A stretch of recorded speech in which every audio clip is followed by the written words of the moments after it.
നമ്മളൊക്കെ ഇസ്ലാം ഇസ്ലാം എന്ന് പറഞ്ഞ പോരാ. ആ ഇസ്ലാമിന്റെ ശരിയായ നിയമപ്രകാരം എനിക്ക് ജീവിക്കാൻ അർഹതയുണ്ടോ ഇല്ലേ എന്ന് ചിന്തിക്കേണ്ടതില്ലേ? ഇനിയൊന്ന് പറയട്ടെ, ഒരല്പ ദിവസം ഭക്ഷണം കൊടുത്തൊരു മുതലാളി, ആ മുതലാളി ഒരു വെറുപ്പിനൊരു നായയെ അതാ ഒരു വടിയെടുത്ത് അടിച്ചിട്ട് അതിന്റെ കാലം നൊടിച്ചു കളഞ്ഞാൽ ആ നായ വേദന പൊളഞ്ഞിട്ട് ഒരു കാലിന്റെ മേലെ നടന്ന് ദൂരെ പോയി വിശ്രമിക്കുമ്പോൾ ഒരു കാര്യം പറയാനുണ്ട്. ചില ചെറുപ്പക്കാർക്ക് നായനെറിയലൊരു ഹോബിയാണ്. അത് പാടില്ല കേട്ടോ, അത് പാടില്ല കേട്ടോ. നമ്മളെ കല്യാണപ്പുറയിലൊക്കെ നമ്മളെ വളരെ സഹായിക്കുന്ന ഒരു ജീവിയാണ് നായ. സുബ്ഹാനല്ലാഹ്. അതെന്തേ കല്യാണ വീട്ടിൽ സഹായിക്കുന്ന ആൾ ഞാൻ പണോപ്പിക്കലിന് പൈസ തരുമെന്നല്ല പറഞ്ഞിട്ട് അപ്പോ, മറിച്ച് ഏറ്റവും വലിയ പ്രശ്നം മാലിന്യ പ്രശ്നമാണ്. ഈ മാലിന്യങ്ങൾ നമ്മൾ കൊണ്ടുപോയി വലിച്ചെറിഞ്ഞ സ്ഥലത്ത് നിന്ന് അത് തിന്ന് നമുക്ക് ആ നാറ്റം ഒഴിവാക്കി തരുന്ന ജീവിയാണ് നായ. അല്ലാഹു തആല മനുഷ്യന് വെച്ചു കൊടുത്ത സംവിധാനങ്ങളാ. പല യന്ത്രങ്ങളും അല്ല വെച്ചിട്ടുണ്ട്, വെറും JCB മാത്രമൊന്നുമല്ല അല്ല വെച്ചത്. ഇവിടെ മാലിന്യം കോരാൻ വേണ്ടി പഠിച്ചവൻ പല ഇതും വെച്ചിട്ടുണ്ട്. അതിൽപ്പെട്ടതാ നായ. ആ നായയെ വെറുതെ അവിടുന്ന് എവിടെങ്കിലും നമ്മൾ ഭക്ഷണം കഴിച്ചിട്ട് കല്യാണപ്പുറത്ത് ഭക്ഷണം കഴിച്ച അവശിഷ്ടങ്ങൾ കൊണ്ടുപോയി എവിടെങ്കിലും എറിഞ്ഞാൽ ചിലപ്പോൾ നായ വന്നത് തിന്നുമ്പോൾ നല്ലൊരു കല്ലെടുത്തിട്ട് ഒരൊറ്റ ഏറ്, എന്നിട്ട് അത് കാല് പൊക്കിയിട്ട് ഒരു ശബ്ദം ഉയർത്തിയിട്ട് പോകുന്നത് കേൾക്കുമ്പോൾ നോക്കി ചിരിക്കുന്ന ചില ചെറുപ്പക്കാരുണ്ട്. കടുത്ത തെറ്റാണ്, ഒരിക്കലും ചെയ്യാൻ പാടില്ല, ഒരിക്കലും ചെയ്യാൻ പാടില്ല. അതും ഒരു ജീവിയാണ്. അത് ഭക്ഷണം കഴിക്കുമ്പോൾ അതിനെ ദ്രോഹിക്കാൻ പാടില്ല. നമ്മൾ ദ്രോഹിക്കുന്ന മതമല്ല, നമ്മളെ മതം പഠിക്കാത്തതാണ് അബദ്ധം. നമ്മളെ മതം പഠിക്കാത്തതാണ് അബദ്ധം. സുഹൃത്തുക്കളെ, അഷ്റഫുൽ ഖൽഖ് സല്ലല്ലാഹു അലൈഹി വസല്ലം പറഞ്ഞില്ലേ, ഒരു നായക്ക് വെള്ളം ആവശ്യമുണ്ടെന്ന് മനസ്സിലാക്കിയ ഒരാൾ ബക്കറ്റും കയറുമില്ലാത്തത് കൊണ്ട് അദ്ദേഹത്തിന്റെ ഷൂ അടിച്ചെടുത്ത് കിണറ്റിലിറങ്ങിയിട്ട് വെള്ളം ഷൂവിൽ കോരിയെടുത്ത് വായ കൊണ്ട് ആ ഷൂ കടിച്ചു പിടിച്ച് പുറത്തു കൊണ്ടുവന്നിട്ട് നായക്ക് വെള്ളം കൊടുത്തത് കൊണ്ട് അദ്ദേഹത്തിന്റെ പാപം പുറത്തുപോയി എന്ന് മുഹമ്മദ് റസൂലുള്ളാഹി. അതാണ് ഇസ്ലാം, അതാണ് ഇസ്ലാം. ഇസ്ലാം ഒരു ജീവിയെയും ശല്യപ്പെടുത്താൻ പഠിപ്പിച്ചിട്ടില്ല. ഒരു മനുഷ്യനെ മാത്രമല്ല, ഒരു ജീവിയെയും ശല്യപ്പെടുത്താൻ പാടില്ല. അതേ സമയത്ത് മനുഷ്യന് ഭീഷണിയാകുന്ന വിധത്തിൽ ഭ്രാന്തൻ നായ ഇറങ്ങിയാൽ, കടിക്കുന്ന നായയാൽ അതിനെ കൊല്ലണം. അതിനെല്ലാ പഞ്ചായത്തും മുന്നിട്ടിറങ്ങണം, അതിനെ കൊല്ലണം. അത് മനുഷ്യന് ദ്രോഹം ചെയ്യുന്ന വസ്തുവാണ്.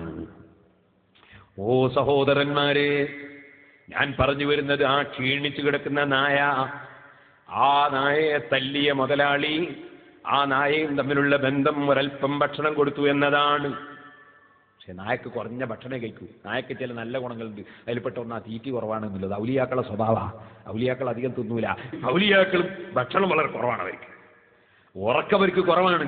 അവർക്ക് കിബിറുണ്ടാവൂല. അങ്ങനെയാണ്. അത് ആ സ്വഭാവമൊക്കെ നായക്കുണ്ട് എന്നാ മഹാന്മാര് പറയുന്നത്. പടത്തിന്റെ ഭക്ഷണമേ നായ കഴിക്കുള്ളൂ. അതേ സമയത്ത് നായ കുറഞ്ഞ ഭക്ഷണമേ കഴിക്കുള്ളൂ. ഉറക്കും കുറവാ മൂപ്പർക്ക്. പിന്നെ നായക്ക് കിബിറില്ല. നിങ്ങൾ നല്ല കിടക്ക വിരിച്ചു കൊടുത്താൽ നായ കിടക്കേ കിടക്കും. കുറച്ച് കഴിഞ്ഞാൽ വെണ്ണീരിൽ പോയി കിടക്കും. മൂപ്പർ ഇന്ന സ്ഥലമൊന്നും അങ്ങനത്തെ കണക്കൊന്നുമില്ല.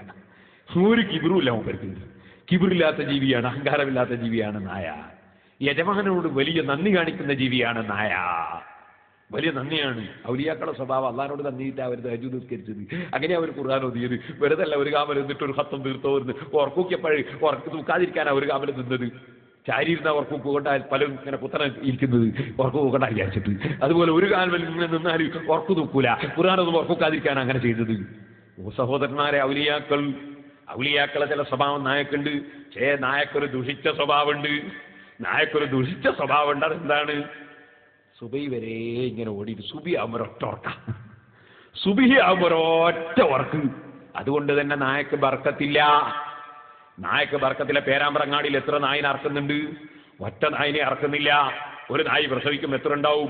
ഒരു നായ പ്രസവിക്കും ചുരുങ്ങിയത് 1 ഡസൻ ഉണ്ടാവും. അത്രയും കുട്ടികളെ പ്രസവിക്കുന്നുണ്ട് നായ. പക്ഷേ എവിടെയും നായനെ കാണുന്നില്ല. വളരെ കുറച്ചേ നായ ഉള്ളൂ, വളരെ കുറച്ചേ നായ ഉള്ളൂ. സുബ്ഹാനല്ലാഹ്. ഒരു ദിവസം പാതിരക്ക് ഞാൻ ഇവിടെ നോക്കുമ്പോൾ ഇവിടെ കുറേ നായ. ഞാൻ പേടിച്ചിട്ട് വണ്ടിയിൽ നിന്ന് ഇറങ്ങാൻ പേടിച്ചു പോയി. അങ്ങനെ വളരെ കുറച്ചേ നായ ഉള്ളൂ. അതെവിടെയെങ്കിലും മാത്രമേ ഉള്ളൂ. എന്നാ സഹോദരന്മാരെ, നിങ്ങൾ ചിന്തിക്കണം. നായ എന്ന് പറയുന്ന ജീവിക്ക് കുറെ ഗുണങ്ങളുണ്ടെന്ന് ഞാൻ പറഞ്ഞു. അതിന്റെ ഒരു ദോഷമാണ് രാത്രി ഇങ്ങനെ കറങ്ങും, പക്ഷേ സുബഹിന്റെ സമയത്ത് കിടന്നുറങ്ങും. അതുകൊണ്ടാണ് അതിന്റെ വർധനവ് കാണാത്തത്. നായ ആരും ഇവിടെ അറക്കുന്നില്ല. പക്ഷേ നായനെ എവിടെ നോക്കിയാലും കുറഞ്ഞ നായ മാത്രമേ ലോകത്ത് കാണുന്നുള്ളൂ. ഒരു പ്രസവത്തിന് 5-6 പ്രസവിക്കുന്നുണ്ട്. അതേസമയത്ത് ഒരൊറ്റ ദിവസം കേരളത്തിൽ എത്ര ആയിരക്കണക്കിന് ആട്ടിനെ അറക്കുന്നു, ലോകത്ത് എത്ര കോടിക്കണക്കിന് ആടുകൾ അറക്കുന്നു. പക്ഷെ ആട് പ്രസവിക്കുമ്പോൾ ഒരു കുട്ടി അല്ലെങ്കിൽ 2 കുട്ടി, അതിലധികം കുട്ടികൾ വളരെ വിരളമാണ്. പക്ഷേ ഒരു ദിവസം അറുക്കുന്ന ആട്ടിന് എണ്ണവും കണക്കുമില്ലാതെ ആടുകൾ അറുത്തുപോകുന്നുണ്ടെങ്കിലും ആട്ടിനതാ വല്ലാത്ത വർധനവ് കാണുന്നു, ബർക്കത്ത് കാണുന്നു. എന്തേ കാരണം? നേരത്തെ കിടന്നുറങ്ങുന്ന ആട് അത് സുബഹിന്റെ സമയമാകുമ്പോ എഴുന്നേറ്റ് ഒന്ന് കാത് കുടഞ്ഞിട്ട് എഴുന്നേറ്റ് നിന്ന് അതിന്റെ തസ്ബീഹ് ചൊല്ലുന്നു. അതുകൊണ്ട് തന്നെ സുബഹിക്ക് എഴുന്നേൽക്കുന്ന ജീവിയായ ആടുകൾ കോടിക്കണക്കിന് ലോകത്ത് അറുത്തു പോകുന്നുണ്ടെങ്കിലും അതിനെന്തൊരു വർധനവാണ്, എന്തൊരു ബർക്കത്താണ്. സുബഹിക്കുറങ്ങുന്ന നായ ഒരൊറ്റ പ്രസവത്തിൽ 6-7-8 കുട്ടികളുണ്ടെങ്കിലും എന്ന് മാത്രമല്ല സന്താനോൽപാദനത്തിന് പ്രത്യേകം ഫെസ്റ്റിവൽ നടത്തുന്ന ഒരു ജീവിയാണ് നായ. ഒരു പ്രത്യേക കാലഘട്ടം അതിനു വേണ്ടി തന്നെ ഉപയോഗിക്കുന്ന ഒരു ജീവിയാണ് നായ. എന്നിട്ടും സുഹൃത്തുക്കളെ ആ നായക്ക് ബർക്കത്തില്ല. സുബഹിന്റെ സമയത്ത് കിടന്നുറങ്ങുന്നതല്ലേ കാരണം.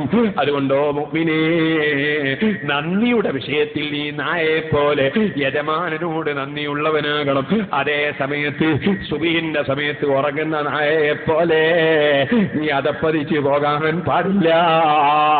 അതേ അടിച്ച് പരിക്കേൽപ്പിച്ച നായ ക്ഷീണത്തോടെ കിടക്കുന്ന സമയത്ത് ഭക്ഷണം കൊടുക്കുന്ന ഉടമസ്ഥൻ കയ്യിന്റെ വിരൽ കൊണ്ട് ചൊട്ടിയിട്ട് ഇങ്ങനെയൊന്ന് വിളിച്ചാൽ നായ അതാ ഓടി വന്ന് വാലാട്ടുന്നത് കാണാം.